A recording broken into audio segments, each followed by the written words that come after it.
ਸਤਿ ਸ਼੍ਰੀ ਅਕਾਲ। ਤੁਸੀਂ ਦੇਖ ਰਹੇ ਹੋ ਪ੍ਰੋ ਪੰਜਾਬ ਟੀਵੀ। ਮੈਂ ਹਾਂ ਮਨਪ੍ਰੀਤ ਕੌਰ।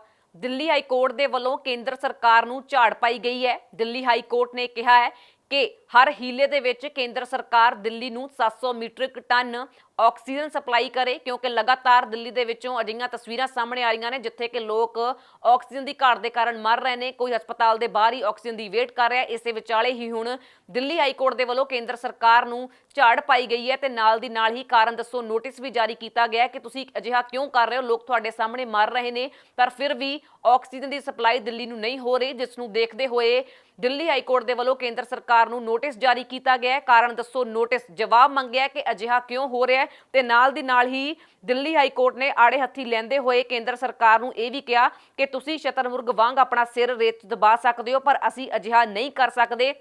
ਜੇਕਰ ਤੁਹਾਡੇ ਸਾਹਮਣੇ ਲੋਕ ਮਰ ਰਹੇ ਨੇ ਤਾਂ ਤੁਹਾਨੂੰ ਅਜਿਹਾ ਨਹੀਂ ਕਰਨਾ ਚਾਹੀਦਾ, ਤੁਹਾਨੂੰ ਆਕਸੀਜਨ ਦੀ ਸਪਲਾਈ ਕਰਨੀ ਚਾਹੀਦੀ ਹੈ।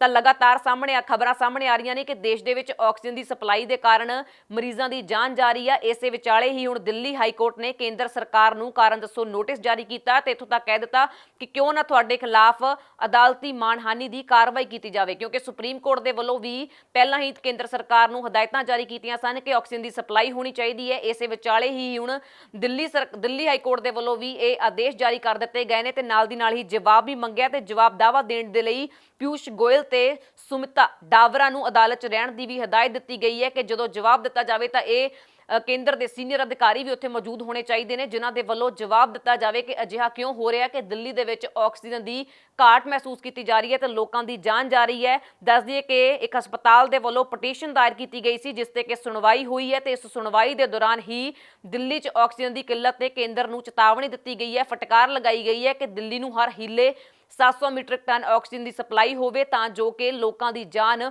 ਆਕਸੀਜਨ ਦੀ ਕਰਕੇ ਨਾ ਜਾਵੇ। ਇੱਥੇ ਤੱਕ ਕੇਂਦਰ ਸਰਕਾਰ ਨੂੰ ਕਿਹਾ ਗਿਆ ਕਿ ਚਾਹੇ ਅੱਖਾਂ ਬੰਦ ਕਰ ਲਵੇ ਪਰ ਜਦੋਂ ਲੋਕ ਮਰ ਰਹੇ ਹੋਣ ਤਾਂ ਅਸੀਂ ਅੱਖਾਂ ਬੰਦ ਨਹੀਂ ਕਰ ਸਕਦੇ। ਤੁਸੀਂ ਸ਼ਹਿਰ ਦਾ ਹਿੱਸਾ ਹੋ, ਹਾਲਾਤ ਅੱਖੀ ਵੇਖ ਸਕਦੇ ਹੋ। ਤਾਂ ਦਿੱਲੀ ਹਾਈ ਕੋਰਟ ਦੇ ਵੱਲੋਂ ਕੇਂਦਰ ਨੂੰ ਇਹ ਕਿਹਾ ਗਿਆ ਹੈ ਕਿ ਚਾਹੇ ਅੱਖਾਂ ਬੰਦ ਕਰ ਲਵੇ ਪਰ ਲੋਕ ਮਰ ਰਹੇ ਨੇ, ਅਸੀਂ ਅੱਖਾਂ ਬੰਦ ਨਹੀਂ ਕਰ ਸਕਦੇ। ਕਿਹਾ ਗਿਆ ਕਿ ਕੇਂਦਰ ਸਰਕਾਰ ਦੀਆਂ ਅੱਖਾਂ ਬੰਦ ਨੇ ਪਰ ਅਸੀਂ ਅੱਖਾਂ ਬੰਦ ਕਰਕੇ ਨਹੀਂ ਦੇਖ ਸਕਦੇ ਕਿ ਲੋਕ ਸਾਡੇ ਸਾਹਮਣੇ ਮਰ ਰਹੇ ਨੇ।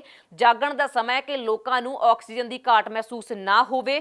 ਹਾਲਾਤ ਤੁਹਾਡੇ ਸਾਹਮਣੇ ਨੇ, ਤੁਸੀਂ ਵੀ ਇਸ ਸ਼ਹਿਰ ਦਾ ਹਿੱਸਾ ਹੋ ਜਿੱਥੇ ਵੀ ਆਕਸੀਜਨ ਦੀ ਸਪਲਾਈ ਦੀ ਆਕਸੀਜਨ ਦੀ ਘਾਟ ਮਹਿਸੂਸ ਕੀਤੀ ਜਾ ਰਹੀ ਹੈ ਉੱਥੇ ਆਕਸੀਜਨ ਸਪਲਾਈ ਹੋਣੀ ਚਾਹੀਦੀ ਹੈ। ਦੱਸ ਦਈਏ ਕਿ ਇੱਕ ਹਸਪਤਾਲ ਦੇ ਵੱਲੋਂ ਪਟੀਸ਼ਨ ਦਾਇਰ ਕੀਤੀ ਗਈ ਸੀ ਜਿਸ ਆਧਾਰ ਤੇ ਹੀ ਹੁਣ ਦਿੱਲੀ ਹਾਈ ਕੋਰਟ ਨੇ ਕੇਂਦਰ ਸਰਕਾਰ ਨੂੰ ਇੱਕ ਨੋਟਿਸ ਜਾਰੀ ਕੀਤਾ ਹੈ, ਜਵਾਬ ਮੰਗਿਆ ਹੈ ਕਿ ਅਜਿਹਾ ਕਿਉਂ ਹੋ ਰਿਹਾ। ਤੇ ਲਗਾਤਾਰ ਆਕਸੀਜਨ ਦੀ ਘਾਟ ਦੀਆਂ ਖਬਰਾਂ ਸਾਹਮਣੇ ਆ ਰਹੀਆਂ ਨੇ, ਕਿਤੇ ਕੋਈ ਮਰੀਜ਼ ਹਸਪਤਾਲ ਦੇ ਬਾਹਰ ਹੀ ਬੈਠਾ ਜਿੱਥੇ ਆਕਸੀਜਨ ਦੀ ਉਡੀਕ ਕਰ ਰਿਹਾ। ਤਾਂ ਇਸੇ ਵਿਚਾਲੇ ਹੀ ਹੁਣ ਦਿੱਲੀ ਹਾਈ ਕੋਰਟ ਦੇ ਵੱਲੋਂ ਕੇਂਦਰ ਸਰਕਾਰ ਦੇ ਕੋਲੋਂ ਜਵਾਬ ਮੰਗਿਆ ਗਿਆ ਹੈ।